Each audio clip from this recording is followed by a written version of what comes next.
शबरी, जी हाँ शबरी। शबरी एक ऐसी त्याग, तपस्या और प्रेम की वो प्रतिमूर्ति थी जिसने समाज को एक नई दिशा देने का काम किया। आज वास्तव में उस युग में एक छोटे से भील आदिवासी परिवार में जन्मी वो महिला, जिसने सिर्फ, आज हम वाइल्ड लाइफ प्रोटेक्शन की बात करते हैं, उसने उस समय भेड़ और बकरियों के प्रोटेक्शन के लिए अपना घर त्याग दिया। घर त्याग करने के बाद वो जंगल गई। जंगल जाने के बाद उसने कई आश्रमों में गई वो, ताकि उसको शिक्षा मिल सके, लेकिन सभी ने दलित कह करके उसे ठुकरा दिया।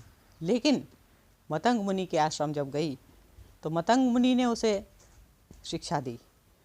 वो वहाँ खूब सेवा की उसने। मतंग मुनि आश्रम की देख रेख, गौशाला की देख रेख और जितने भी वहाँ की व्यवस्थाएं थीं, सारी व्यवस्थाएं उसने अपने विवेक और अपनी मेहनत से सारी चीज़ों को संवारा, सजाया और उसके बाद एकाधिकार स्थापित किया।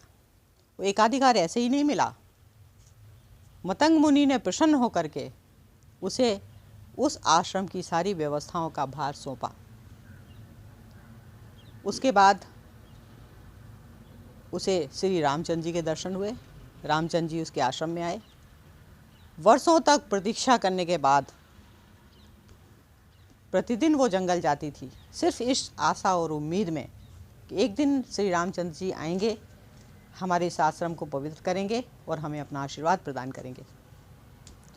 जंगल से खूब सुंदर मीठे मीठे बेर और बहुत खूबसूरत फूल लेकर के आती थी और आश्रम को खूब सुंदर सजाती थी।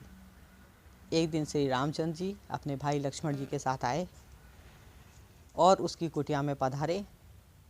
वो इतनी प्रसन्न हो गई, उसे लगा कि मेरी ज़िंदगी का पूरा ध्येय जो था वो साकार हो गया, पूरा सपना साकार हो गया। उसने उन सुंदर फूलों से श्री रामचंद्र जी का स्वागत किया और मीठे मीठे बेर, जिसे उसने चख के रखा था, श्री रामचंद्र जी को खिलाए। अब यहाँ देखिए आप, रामचंद्र जी वो मिसाल हैं जिसने जो आज हम उन्हें श्रद्धा, सम्मान और उन्हें पूजते हैं। और शबरी एक ऐसी महान महिला थी जिसने हर उस वर्ग को एकजुट होकर रहना सिखाया।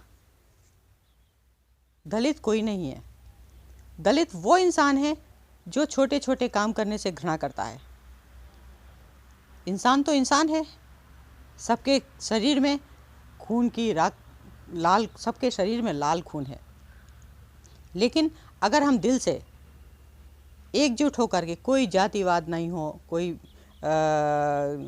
धर्म, हर धर्म के लोग एकजुट होकर के अगर काम करना चाहें तो निश्चित रूप से आने वाले समाज में जो विभिन्नता हम देखने को मिलती है और बहुत सारी चीज़ें जिनमें हम नारा देते हैं एकता में अनेकता का, तो वो सपना हमारा तभी साकार होता है जब हम हर जाति धर्म के लोग एकजुट होकर के मेहनत और ईमानदारी से आगे बढ़ते हैं।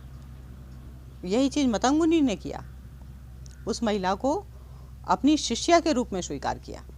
उसने ये नहीं देखा उसकी जाति क्या है, उसका धर्म क्या है।